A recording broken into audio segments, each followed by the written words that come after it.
Welcome to the Inclusive Growth Show with Toby Mildon. Future-proofing your business by creating a diverse workplace.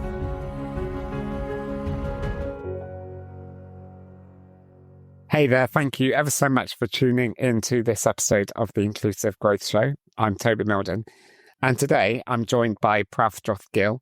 And Pravjoth has just written a really great dissertation as part of her degree at university, which I was very fortunate to be able to contribute to her research. And it's titled Investigating the Misrepresentation of Disabled Individuals in Leadership Positions and the Role of Inclusive Human Resource Practices. So in this episode, we're going to be talking about what sparked Pravjoth's interest in doing this research in the first place. From her research, how disabled leaders are usually talked about within the workplace. What are some of the biggest blockers for disabled people to move into senior roles? If HR could change one practice tomorrow, what would that be to really shift the needle? What do non-disabled leaders often get wrong around disability and leadership? Who's doing disability inclusion well? And if disability inclusion became part of the leadership DNA, what would that look like? So we've got a lot to cover today. So it's lovely to see you. Thanks for joining me today. Thank you for having me. I'm really excited for this discussion. Cool. So you did your degree at De Montfort University in Leicester. Can you just begin by explaining what sparked your interest in the first place to research how disabled people are seen in leadership? And was there a particular moment that set you on this path? Yeah, definitely. So I'm a natural born disabled person. So I have a condition called left hemiplegic cerebral palsy, which is a condition that affects my left side of my body. So mainly my limbs, so my left arm, particularly my left leg, and also some processing in my brain as well with the cerebral cortex. So I was born with that condition, and all throughout my life, there was challenges that I encountered when it comes to things like making friends, academic life, finding employment, all of those kind of stuff. And I actually did my bachelor's degree at Birmingham City University. And from there, I was given opportunities in leadership that I haven't done before. So I started my own company called Movement Fitness and Nutrition, started a podcast from that. And then I became a society leader for our Disabled Students Society. And then I ended up being elected as a Students' Union officer, which is a really high leadership position. And I noticed with that, there's not a lot of representation in disability. And then when it came to my master's at the Montfort University, I was doing my HR course and I was reading about all the leadership types and all the leadership styles. And it just occurred to me that there's not a lot of representation when it comes to disabled people being in leadership. And when you actually look into it, there's a huge misrepresentation. I think it's only 25% of leaders that are disabled. And then there are leaders that have not disclosed their disability due to fear. So when I noticed that, I wanted to do this research because there's firstly not a lot in the gap in the literature. It's not a lot in the literature about disability and leadership. And there's not much of a link between it. And having experienced a leadership position in the past and seeing how that can influence some people's thoughts and feelings towards being seen as a leader and being that kind of ideal leader, I wanted to do this research to really back up what's been going on through personal experience, but then also what must other disabled leaders feel to be in that kind of position where they're perceived very differently on a day-to-day basis. And so that really sparked a passion in me to do this research. And just because it wasn't talked about quite a lot, it wasn't really spoken about, particularly when you come to do research. There's a lot of research about how does a different gender influence your leadership style? How does a different ethnicity influence your leadership style? I'm an intersectional identity. So I am a woman. I am a person of color. So I'm from the Indian descent, and I'm also disabled. So you can see a lot of intersectionalities gone into this. And so when I was reading all these papers about gender and leadership, ethnicity and leadership, I do resonate with them, but there wasn't a lot that I could resonate with having a disability. How does different disabilities play a part into portraying leadership styles? And so that really sparked my interest of doing this research about why are people misrepresented in leadership position, why disabled people are actually misrepresented, and what can we do as organizations and practices to influence that inclusive practices and lead towards that more equitable society. That's really, really great background, and I can certainly see why you were definitely drawn to researching this area. And I mean, from the research that you did, how are disabled leaders usually talked about, and how does that affect their chances to lead? Yes, so in my research, I found a lot of different perceptions that non-disabled people have about disabled people. So one of them is they're perceived as weak and incapable. So not being seen as a very serious person. When you often talk to non-disabled leaders, they tend to see disabled people not capable of doing their job. So not being able to have the same mindset as a non-disabled person. And that really is a big shift on how a lot of people are seen in society. And then you have the other side, which is the weak side. So they're not strong or take accountability or to receive feedback well. That's what a lot of non-disabled people think about us. And that's something that really hurts me because when I did my leadership positions, I demonstrated very strong qualities of leadership. But when it came to opportunities for further leadership positions and further leadership development, I wasn't chosen because of that perception that I was weak or incapable or dumb, in quotation marks. And it really just shows how there's a lot of stigma and a lot of attitude towards us and a lot of ableism, and then from those experiences that I had, a lot of internalized ableism came into myself, thinking, am I actually capable of becoming a leader? Doubting myself for a minute. Will my disability actually play a role into this? And it was shown in research that internalized ableism was also a reason why a lot of non-disabled people perceive leadership in that way for disabled people. And it does affect their chances because if you were in a room, for example, and you see a non-disabled person, a white, cis, heterosexual man, compared to myself, who's a woman, who's a person of color, who's disabled, who would they most likely choose from that stereotypical mindset? That white person over myself, who's probably more capable than him. So I think it does play a huge part into how non-disabled people really look into that disabled leader, and that disabled leader willing to become a leader. But there are so many setbacks towards that. We'll obviously talk about that later as well. Yeah. You've clearly outlined certainly the attitudinal and the interpersonal challenges and the biases that we often see. What would you say other than that? I mean, those are pretty big in themselves, but are there any kind of other big blockers that prevent disabled people from rising to senior positions? Definitely, there's a lot of barriers, a lot of blockers. So one is that ableism, that fear of ableism from disabled people that are seen as weak and incapable of doing their position. And so that internalized ableism comes in, as I've spoken of before. The system's also not built up. So a lack of training and development for disabled people. We see often in leadership development, they really talk about this ideal leadership archetype, which is that straight, heterosexual, cis white man. And that is the ideal leader in their perspective. And so they're more likely to be not only invited to leadership development, but also host it and work on that.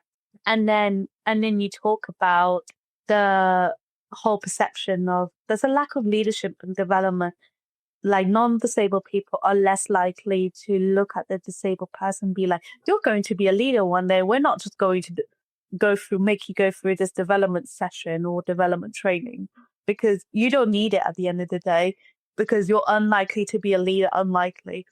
And so there's really that lack of training and development, but also awareness.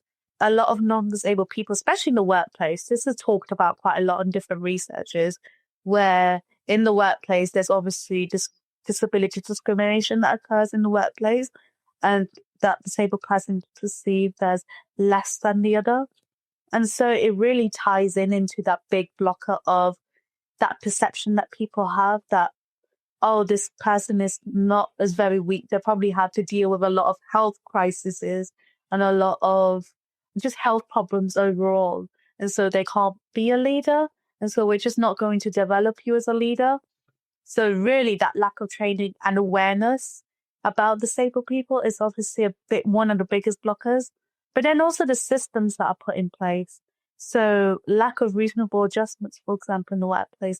We've seen with access to work, there's a huge crisis with access to work at the moment, where we're seeing so many applications of being backlogged because of the amount of disabled people that just need regular, reasonable adjustments to just do their job.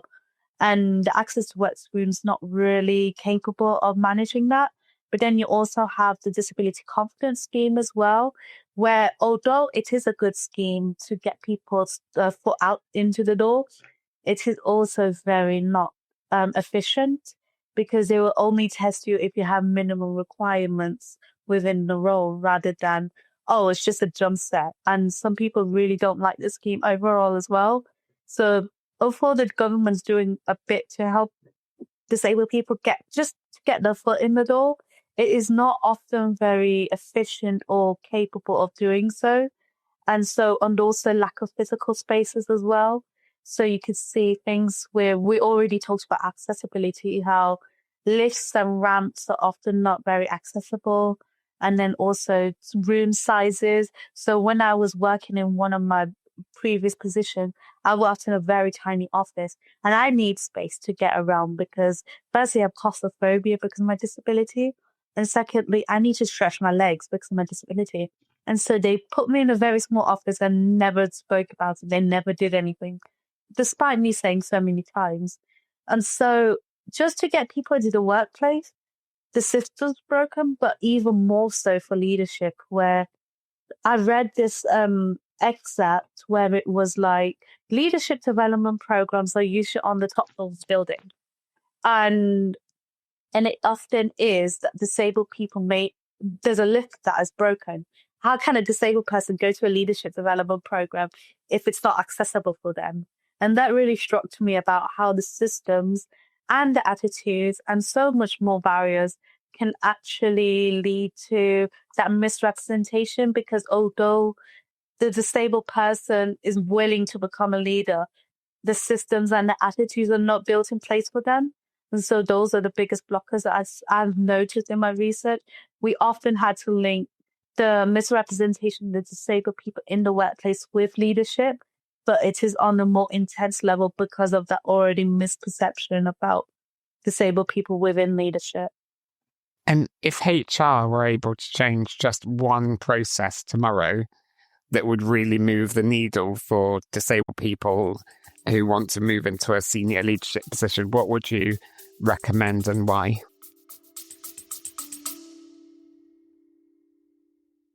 If you're enjoying this episode and looking to boost equity, inclusion and diversity in your organisation, Toby and his team are here to help you. The team specialises in crafting data-driven strategies, developing inclusive leaders, designing fair recruitment processes, and enhancing disability confidence. With a blend of professional expertise and lived experience, we are ready to support you on your journey. Reach out to us through our website at mildon.co.uk. Now, back to the interview with Toby and his guest. One of my recommendations that I put towards my research was to build a tailored disability inclusive training and awareness where we are able to not only put in like a few slides about disability awareness, to actually co-create it with a disabled leader so that they're able to highlight the key things that an organization can do to improve their HR practices, but then also tailor it so that the company is seen as disability inclusive as they co-created it with a disabled person.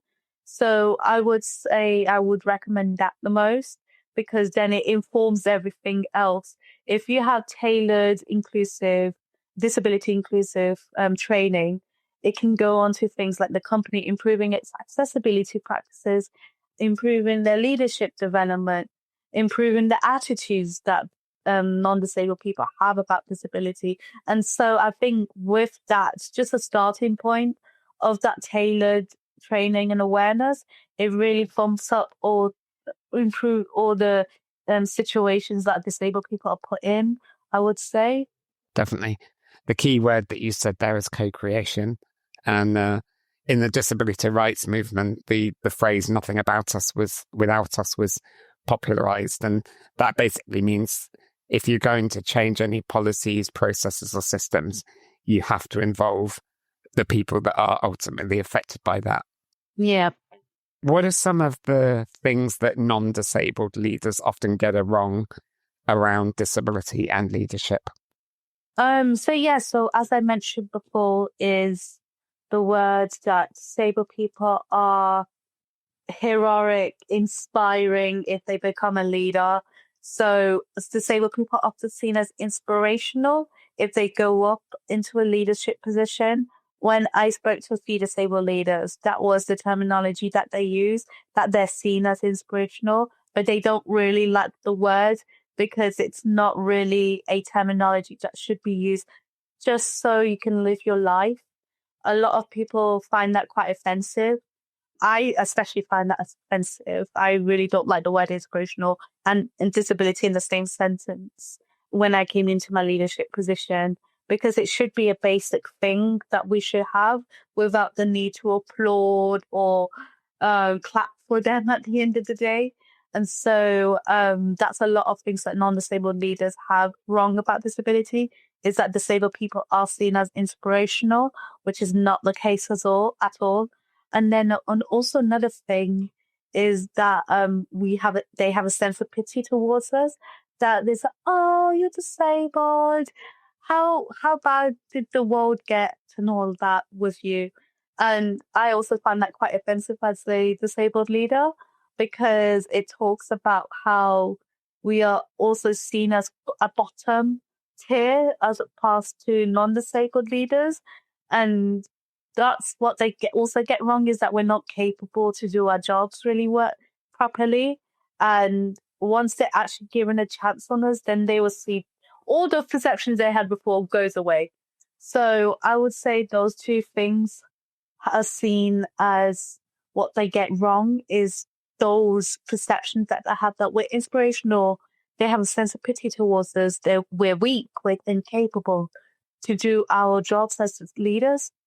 Yeah, definitely. There's often this perception that disabled people in society are quote unquote less than non-disabled people. So therefore there's lower expectations placed upon you. And then you've got all these like stereotypes and things like that come out. In the research that you did you find any leaders or organizations that are doing this well, where they are encouraging disabled people to be leaders in a meaningful way? There's not a lot of companies that are doing so, which it was very difficult to find any organizations to do so. If you're talking about particular sectors, however, the voluntary sector is doing the best out of the private sector and the public sector. They're doing the better side because they understand the real life experiences of disabled people, but it's still not up to par of how we are seen. So out of those sectors, I will say the voluntary sector is kind of doing it the best, but it's not all it's the best at the moment. And there's still a lot of work that all sectors need to do to catch up to that change that we need at the end of the day. And then in terms of leaders, I would say if you have a disabled person in leadership, you're already a disability inclusive company because you actually are taking into account that disabled person, their capabilities. And so that knocks out all the perceptions that you have in the workplace about that, because if that does occur, that can go up to the leader very quickly and that could be taken accountability. Whereas you're talking about those leaders that are non-disabled leaders in their position, and then the workers are non-disability as well. That doesn't show inclusivity. Yeah. Because some people often think, oh, we just have a person of color in our team and that's inclusive. That's not inclusive at the end of the day. You haven't taken into account your whole practices that you need to recruit someone, to select someone, to train them, to monitor their performance. And so I would say there's not a lot of companies that are doing it so far. I would say so far, the voluntary sector is doing the best out of everyone. And that really displays how it is perceived, because a lot of voluntary sectors have disability-led organizations. Yeah, definitely. I mean, in my career, I've worked for some really big companies. So I've worked for British Airways, Accenture, Cerner, which is a healthcare technology company, which is now part of Oracle, the BBC and Deloitte. And out of all of those companies, I would say the BBC was probably the most disability inclusive, and certainly had the most visible disabled people in senior positions than any other organization I've worked within. So I had lots of really good role models in the BBC, and in other businesses, those disabled leaders were lacking, unfortunately. Definitely. Let's kind of fast forward to 10 years. And if disability inclusion just becomes part of the leadership DNA in organizations, what would workplaces look like in 10 years' time if we can get that right? If we do get those practices right and we implement some of the recommendations that were given by HR professionals for years, I would say the workplace will look a very different place. Not only they would be able to change that attitudes that people may have within the workplace about disabled people, but then they will also get more disabled people to have the opportunity to become leaders. So making sure that they attend leadership development, putting in those reasonable adjustments if they do so, and also making sure that we are putting in systems that are not preventing disabled to be leaders to become leaders. And so the workplace will look a very different place. There will be a lot more disabled people that are not just seen as diversity quotas, but then they're seen as integrated into the workplace culture and practices that we have on a daily basis. So disability inclusion will be a very much safer workplace for disabled people and for disabled people who want to become leaders. And so when we look at some of the recommendations that are provided, some companies may see that as a way to go. If they want to have more disabled people, if they change the attitudes as well, I think the attitude change really needs to happen to see more disabled people become more inclusive in the workplace. And hopefully in 10 years' time, if that ever takes place, I would want that workplace to be very safe, very reasonable, and to provide the basic rights that we need to thrive in the workplace. Brilliant. Well, thanks ever so much for your time today. It's been lovely to catch up with you. Congratulations on completing your master's degree and getting your thesis submitted. I know it's no mean feat to get that done. It's some really important and interesting research that you've done there. Yep, definitely. And if you want to check out the research, I have my LinkedIn. I'm hoping to publish it. So I'm in the process of publishing that thesis. So just stay on my LinkedIn. My LinkedIn is Pravjoth Gill, and associate at CIPD. So stay tuned for that. Brilliant. I will include a link to your LinkedIn page in the show notes of this episode. So if you're listening to us right now and you want to go and have a look at Pravjoth's LinkedIn profile, then it's only a click away. And hopefully that research will be published and you can read the full dissertation. So yeah, thanks ever so much for joining me. And thank you for tuning into today's episode. Hopefully you found it interesting and it's given you some insights into the world of being disabled and some of the challenges that disabled people face in trying to progress their careers and get into senior leadership positions. And what I really liked was this notion around co-creation. Co-creation is really important when it comes to disability inclusion. And if you remember that phrase, nothing about us without us, if you are designing any disability inclusion training, make sure that you are doing so with disabled people, whether that's disabled people within your organization. So if you're very lucky enough to have a disability employee network or resource group, it's obviously often good to collaborate with them. There might be disabled individuals or disabled leaders within your business that might be able to help and contribute. If you don't have access to that kind of expertise in-house, then try and find that experience and that expertise externally, people who've got both professional and lived experience. So thank you for tuning into this episode, and I look forward to seeing you on the next episode, which will be coming out very soon. Take care. Bye-bye. Thank you for listening to the Inclusive Growth Show. For further information and resources from Toby and his team, head on over to our website at mildon.co.uk